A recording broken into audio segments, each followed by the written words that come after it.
Sepanjang periode tahun ini, ASHA menghadapi penurunan permintaan signifikan, termasuk permintaan ekspor yang ikut menekan kinerja penjualan dan profitabilitas perusahaan. Kondisi ini mendorong manajemen untuk lebih proaktif mencari peluang eksternal lewat ekspansi pasar ke negara-negara tujuan.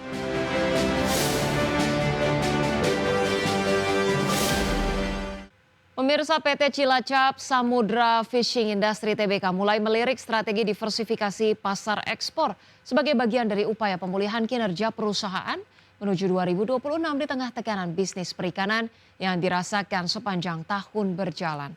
Manajemen Asia ini mengatakan langkah ini dilakukan untuk memperkuat daya saing dan membuka peluang pendapatan baru bagi emiten perikanan tersebut. Perusahaan yang bergerak di sektor perikanan terpadu ini merencanakan memperkuat penetrasi pasar domestik yang stabil, sekaligus mengembangkan ekspor ke pasar internasional sebagai strategi utama tahun depan. Langkah ini diambil menyusul proyeksi kinerja yang sempat tersendat akibat menurunnya permintaan serta tekanan biaya operasi sepanjang 2025. Sepanjang periode tahun ini, ASHA menghadapi penurunan permintaan signifikan, termasuk permintaan ekspor yang ikut menekan kinerja penjualan dan profitabilitas perusahaan. Kondisi ini mendorong manajemen untuk lebih proaktif mencari peluang eksternal lewat ekspansi pasar ke negara-negara tujuan ekspor yang punya potensi permintaan hasil laut tinggi. ASHA selama ini sudah memiliki basis pelanggan ekspor di beberapa negara Asia, termasuk Thailand, China, Taiwan, Uni Emirat Arab, Filipina, dan Jepang yang menjadi landasan dalam strategi diversifikasi lebih luas. Melalui upaya memperluas jaringan ini, perseroan berharap transaksi ekspor dapat meningkat serta memberi kontribusi lebih kuat terhadap total pendapatan. Perusahaan juga memandang bahwa diversifikasi pasar ekspor bukan sekadar tambang peluang, tetapi menjadi kunci strategis menghadapi dinamika industri perikanan global seperti fluktuasi permintaan, biaya logistik, hingga perubahan pola konsumsi di luar negeri. Dengan memperluas tujuan ekspor, ASHA berharap risiko bisnis yang selama ini terfokus pada pasar tertentu bisa ditekan. Berbagai sumber ada di channel. Kita awali dengan informasi pertama pemirsa. Presiden Prabowo Subianto mendorong penanaman kelapa sawit di wilayah Papua guna mewujudkan swasembada energi. Tak hanya sawit, Prabowo juga mengusulkan penanaman tebu dan singkong yang bisa untuk menghasilkan etanol. Hal tersebut disampaikan Prabowo saat memberikan arahan kepada kepala daerah se-Papua di Istana Negara. Prabowo menargetkan dalam 5 tahun kepemimpinannya seluruh daerah bisa mencapai taraf swasembada pangan dan swasembada energi. Capaian tersebut diyakini dapat membuat Indonesia bisa mengurangi ketergantungan impor BBM dan bisa menghemat hingga ratusan triliun rupiah setiap tahun dari anggaran subsidi.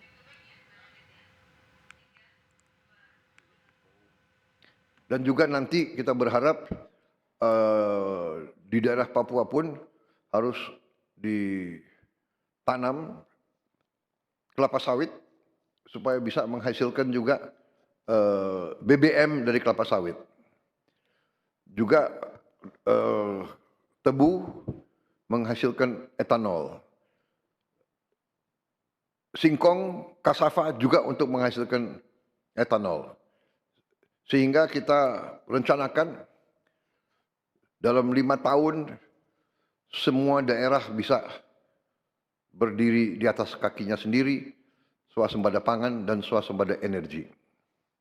Dengan demikian, kita akan menghemat ratusan triliun untuk subsidi, ratusan triliun untuk impor. Pemirsa, Menteri Dalam Negeri Tito Karnavian mengungkapkan pemerintah tengah memproses penyaluran sekitar 125.000 potong pakaian reject batal ekspor untuk membantu korban bencana banjir dan longsor di wilayah Sumatera. Bantuan tersebut dinilai masih sangat layak digunakan dan dibutuhkan para pengungsi.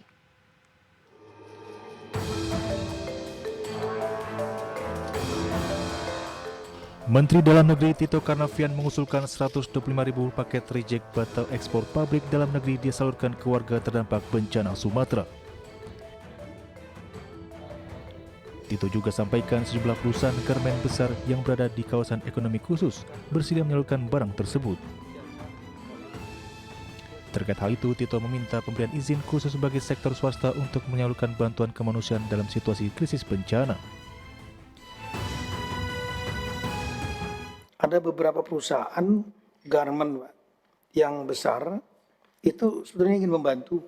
Mereka memiliki ada di KEK, Pak, kawasan ekonomi khusus, yang mereka banyak menyimpan reject ekspor. Jadi banyak yang ekspor tapi karena kurang standar sedikit, jadi mereka simpan, Pak. Nah itu dari 2 perusahaan yang menghubungi kami sudah ada yang menyiapkan 100.000 pieces, yang 25.000 pieces. Tapi untuk keluar harus mendapatkan izin dari 2 instansi, yaitu dari Bea Cukai dan dari Kementerian Perdagangan. Kalau kami sarankan, ini ada undang-undangnya Pak, ada pasalnya, dalam rangka untuk kepentingan bencana dapat digunakan Pak. Menanggapi usulan Tito, Presiden Prabowo Subianto menyambut baik dan menyetujui pembebasan pajak pertama nilai terhadap bantuan pakaian gagal ekspor. Saya kira bagus itu, ya. Menteri Keuangan, Direktur Iya.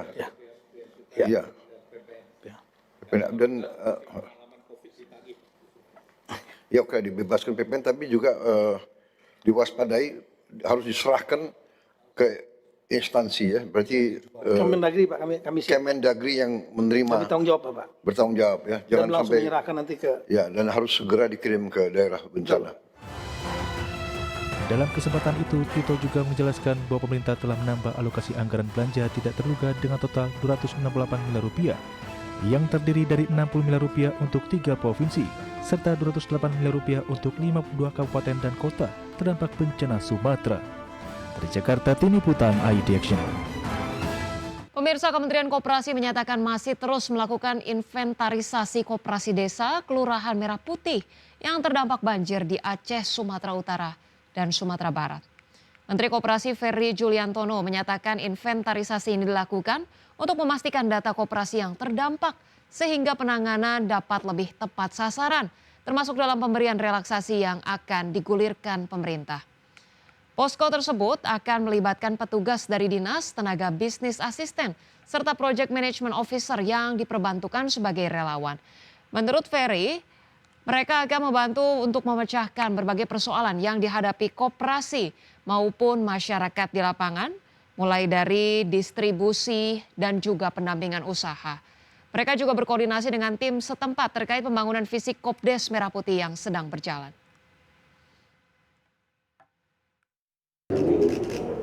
Sudah menginventarisir operasi desa dan kelurahan yang ada di 3 daerah. Kita memang akan menempatkan posko di 3 daerah yang terkena bencana tersebut. Terus kemudian nanti petugas-petugas kami baik dari dinas maupun dari tenaga bisnis asisten dan PMO yang kita perbantukan sebagai volunteer itu nanti akan